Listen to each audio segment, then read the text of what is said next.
What if I told you that one single date in the 2030s could decide whether your Social Security checks keep coming as expected or get cut by nearly a quarter? That's the warning tied to 2032 and 2033. If Congress takes no action, Social Security will hit a funding shortfall, and the law will force automatic cuts of around 24%. That means retirees, people on SSI, and those on SSDI could all see their checks shrink at the same time. For a couple retiring just after that, the loss could reach more than $18,000 a year. That isn't just a statistic. That's groceries, rent, heating, and medicine. And so, the big question now is, how do we fix this? Some lawmakers want to raise more revenue from high earners. Others are pitching a huge bipartisan investment fund. And then there's the controversial option of privatization, letting workers invest payroll taxes into their own personal accounts. Each idea has promise, but each one comes with risks. Let's start with the reality of insolvency.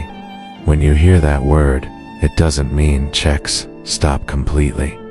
Social Security is a pay-as-you-go system.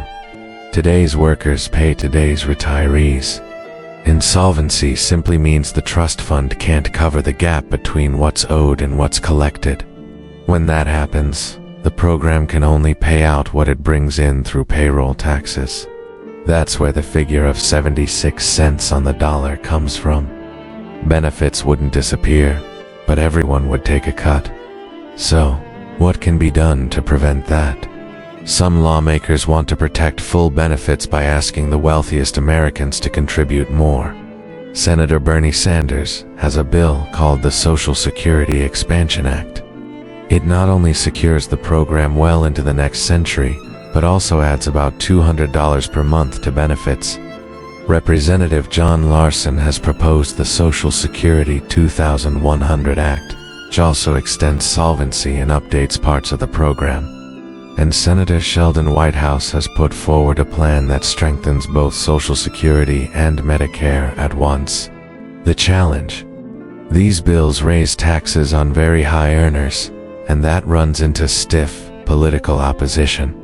Even if the math works on paper, the politics make passage unlikely in today's Congress. That brings us to a bipartisan idea from Senators Bill Cassidy and Tim Kaine. Their plan doesn't touch the existing trust fund. Instead, it creates a completely separate investment fund seeded with about $1.5 trillion over 5 years.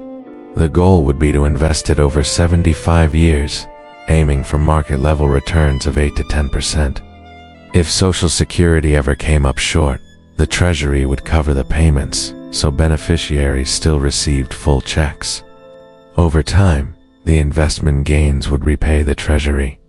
In simple terms, it's like borrowing time now and paying it back later with investment growth. The upside is that checks stay whole. The risk is obvious too. Markets don't always deliver steady returns, and building such a fund takes real political will. For now, it's still just a concept. No bill text, no final details. Now we come to the most controversial idea: privatization. This would mean that instead of sending your payroll taxes into a shared government pot, part of that money would go into your own retirement account. That account would be professionally managed. It would belong to you, and if you passed away, your heirs could inherit the balance. Supporters argue that over time, private accounts could grow far larger than traditional benefits and even build generational wealth. They say it could end the government's unfunded liability and give workers true ownership of their retirement. But there's a big challenge.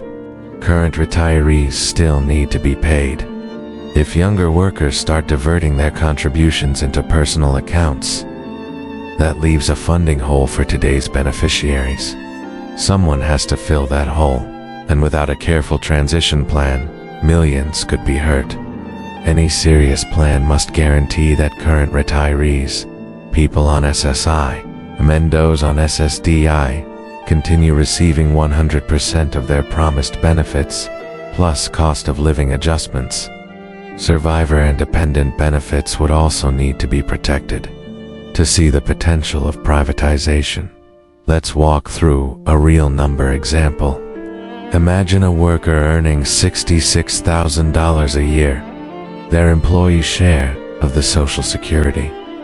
Payroll tax is about 6.2%, roughly $4,092 a year, or $341 a month. If that money went into a private account invested in a broad stock market index averaging 10% annual growth, after 40 years, it could grow to nearly $2 million. That's far more than most Social Security checks would provide. But here's the reality check. Markets don't move in a straight line. 10% is an average based on the past, not a guarantee for the future. Fees can eat into returns, and a major downturn right before retirement could wipe away years of growth. The upside is powerful, but the risks are real. That's why any privatization system would need strong safeguards. There must be low-cost investment options, default funds that automatically adjust risk as workers age, protections to prevent people from panic selling during downturns. Without these, the dream of higher returns could turn into a nightmare for some. So, could privatization actually happen in 2025? The plain truth is that Social Security is the third rail of politics. Many leaders still pledge, "We will not cut benefits," and that promise matters. Privatization is being discussed again in editorials and policy circles, but moving from debate to actual law is a huge leap. It would require a bill, hearings, votes in both chambers, and the president's signature. And even then, any changes would phase in slowly, protecting current retirees. Younger workers might face new choices down the road, but no one would see their checks vanish overnight. So, what's the bottom line? If Congress does nothing, benefits will face an automatic 24% cut by 2032 or 2033. To prevent that, lawmakers have three main paths: raise more from top incomes, build a separate long-term investment fund, or create personal retirement accounts people can own and pass on. None of these options is perfect. Each comes with trade-offs. But doing nothing is a decision too, and it's the one that guarantees cuts. Now, I'd like to hear your view. If your current benefits were fully protected, would you support personal retirement accounts you could pass to your family? Or do you prefer raising revenue at the top to keep the current system intact? Share your thoughts in the comments.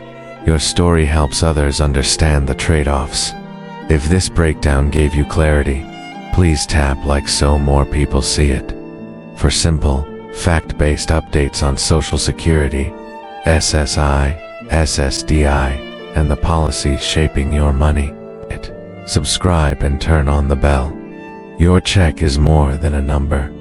It's food on the table, lights on at night, and peace of mind for millions. Protecting that security means staying informed and speaking up, because the closer we get to 2032, the louder this debate will become.